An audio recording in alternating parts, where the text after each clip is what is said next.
I am hoping कि every one of us have fallen in and out of love. So कोई WhatsApp पे message करता है, Insta पे करते हैं, but I like it old school. So मैं खत लिखती हूँ. So this is a poetry calling खाली खत.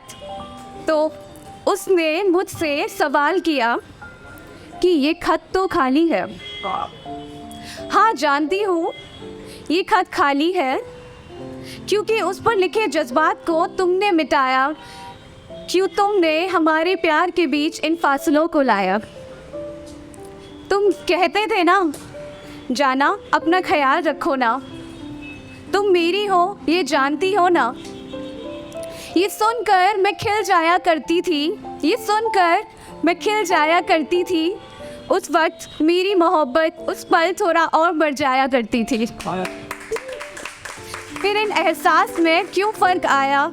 क्यों तुमने हमारे प्यार के बीच इन फासलों को लाया. वो जो सड़क पर चलते हुए अक्सर तुम मेरा हाथ थाम लिया करते थे. मेरे साथ रहा करो हर पल बस यही कहा करते थे. यूं ही एक दूसरे को खोने के ख्याल से हम घंटों रोया करते थे. कुछ इस कदर हम एक दूसरे की मोहब्बत पे मरते थे. फिर तुमने क्यों अपने जज्बात को ऐसे क्यों मिटाया. क्यों तुमने हमारे प्यार के बीच इन फासलों को लाया. So to fall out of love you have to fall in love. So this is we were falling in love and then अब जो हमारे प्यार के बीच ये दूरियां आने लगी थी. अब जो हमारे प्यार के बीच ये दूरियां आने लगी थी. शायद किसी और से तुम्हारी नज़दीकियां होने लगी थी.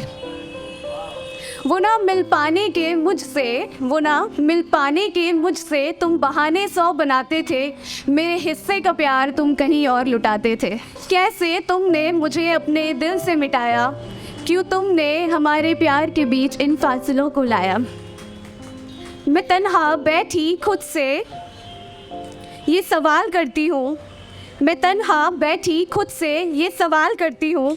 हर रोज़ इस दर्द के दरिए में मैं डूबती हूँ. ये सोचकर कि तुम्हारी कहानी तो अब भी वही है. ये सोचकर कि तुम्हारी कहानी तो वही है. बस किरदार में अब मैं नहीं वो कोई और नहीं है. तुमने अब किसी और को हम सफ़र बनाया. शायद इसलिए तुमने हमारे प्यार के बीच इन फासलों को लाया. मैं भी इस खत की तरह खाली ही हूँ. मैं भी इस खत की तरह खाली ही हूँ क्योंकि जज्बात तो सब तुमसे थे. अब जो गए हो तो इस खत को तोहफा समझ लेना. कभी गुम हो जाए तुमसे भी तुम्हारे जज्बात तो वजह यही समझ लेना.